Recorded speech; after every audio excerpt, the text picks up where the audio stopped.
Thank you, Senator Singh, Senator Chang, and Representative Devendorf for your leadership. Thank you to our Michigan Democrats and our staff. Hello, everyone. Thank you for joining us this morning. I'm State Representative Mai Xiong. I represent the 13th House District, encompassing parts of Warren, Roseville, and St. Clair Shores in Macomb County. As the only elected official in Michigan who is both a surviving refugee and member of the Hmong community, I have a deep appreciation for the Michigan's tradition of creating opportunity for all who call it home. In Macomb County, 1 in 9 residents are foreign-born. Let me be very clear why we are here today. Because we are in an economic crisis. At its core, it is not an immigration issue. This is not a border security issue. The state of Michigan is going to face record losses in tax revenue, Medicaid cuts, SNAP benefits, all while money is being redirected to billionaires and millionaires. $70 billion towards border security and immigration control because of a federal bill that was signed into law last month. Instead of our federal leaders focusing on policy changes to reform the immigration system, they are throwing billions of dollars into hiring more ICE officers while providing sign-on bonuses to snatch people. We are going to see more detainments, more deportations. If you are not upset, you should be. If our Congress people are not speaking up, they should. Not only because the wives, husbands, elderly parents, and their children deserve answers, but because teachers are severely underpaid, education is underfunded, our roads are crumbling, seniors and veterans are going to lose access to health care. There's going to be food taken away from them and kids losing school lunches, all because money is going towards kidnapping people at work, rounding them up when they willingly show up for interviews, coercing people. Liu Yang, who came to the U.S. legally as an asylum seeker when he was less than 1 year old, was detained by ICE on July 15th while at work. He is an immensely valuable member of the Hmong community here in Michigan and a productive member of society in our state. According to family members, Mr. Yang is being held at the North Lake Processing Center in Baldwin. Approximately 6 Hmong refugees and 8 Laotians were transported to Baldwin, then taken to the Port Isabel Service Processing Center in Texas earlier this week. And as of this morning, they are in Alexandria, Louisiana. The Southeast Asian Freedom Network, a network of advocacy organizations across the country, and immigration attorneys have informed me that they believe this is the final staging area for them before they leave on a plane to Laos. Most of these individuals have never been to Laos or were not born there. Their parents fled Laos because of war and persecution. Laos is the only country that does not have an MOU and Memorandum of Understanding or repatriation agreements with the U.S. The U.S. has placed a travel ban on Laos. The U.S. has sanctioned Laos in many other ways in order to secure backroom deals to exchange these Michigan residents who will be deported to a country they may not be safe in or have human rights. These Hmong refugees received vague letters in the mail asking them to report to an ICE field office on July 30th. The letter stated that it was for an interview. They believed it was a routine check-in with ICE or a court hearing. They willingly reported to ICE. The majority of them did not have legal representation. Detainments should never be hidden from the public eye. The press should have access to information about ICE raids or detainment tactics. ICE should immediately stop detaining and deporting individuals without due process. Refugees living in Michigan do not have a safe country to return to. Michigan is their home. This is where their families and communities and workplaces are.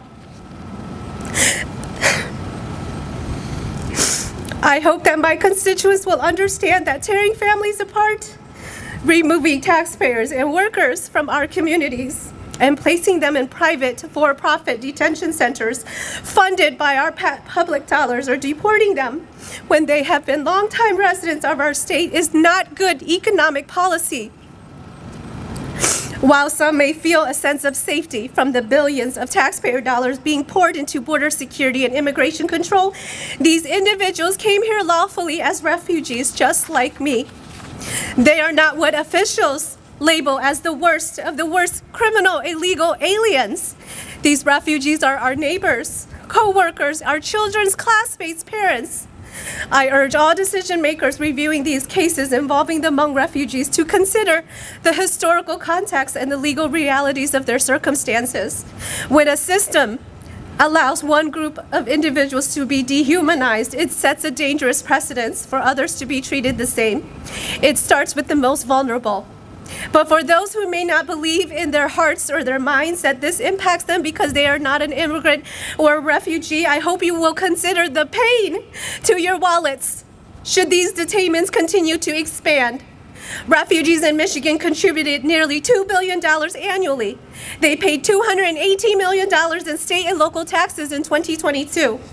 Refugees in Southeast Michigan alone provided a $300 million positive economic benefit. Nationally, their contributions exceed $63 billion annually. My parents and siblings, like millions across the globe, were forced to flee their country of origin, seeking asylum in the United States. My father and grandfather fought alongside American soldiers during the Vietnam War and Secret War in Laos, rescuing downed American pilots, blocking weapons, and saving American lives. And this country, the one that my father and my grandfather fought so bravely and patriotically for, was the very place they could only reach by crossing dangerous mountains and rivers to escape persecution. This was the country that they dreamed of for their children, where access to a quality public education is available to every child, no matter where they came from. Where if you worked hard, you could build a life for yourself, where you didn't have to be rich or well-connected to have a better future. That is the America that my children, that they knew their children could have. The America my parents heard of, the one they had hoped for, seems unrecognizable today. Every day, when I fight to protect public education, public safety, and transparency between our government and the people we serve, I am honoring the strength of the millions of families who believe in this America. America made a promise to families like mine. Now that promise is in danger of being broken.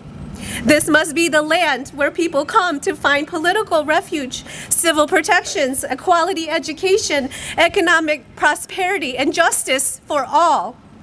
Everyone, regardless of immigration status, cultural background, or economic situation, deserves to feel safe and live with dignity. This past week has been a nightmare for the families of these Hmong refugees trying to locate their loved ones.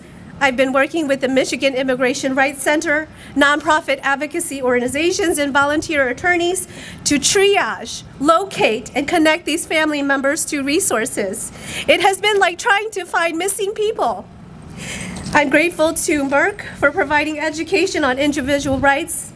Thank you to their staff and other organizations, attorneys, and volunteers who have all stepped up during this time to work collectively. The family members left to navigate this complex system are mothers with young children and senior citizens with limited English. Thankfully, several individuals and groups have stepped up to offer their support and guidance to these family members. It is time our government does the same to give these family members answers. The responsibility does not lie solely on the individual to navigate a complex and evolving system. It lies with us to honor our commitments and to ensure that justice reflects not only the law, but also compassion, context, and truth. It is my hope that every Michigander will take the time to know their rights, including the following. You have the right to remain silent and answer no questions until you have a lawyer present. You have the right to demand a judicial warrant before letting ICE into your home. An ICE warrant does not give ICE the authority to enter your residence.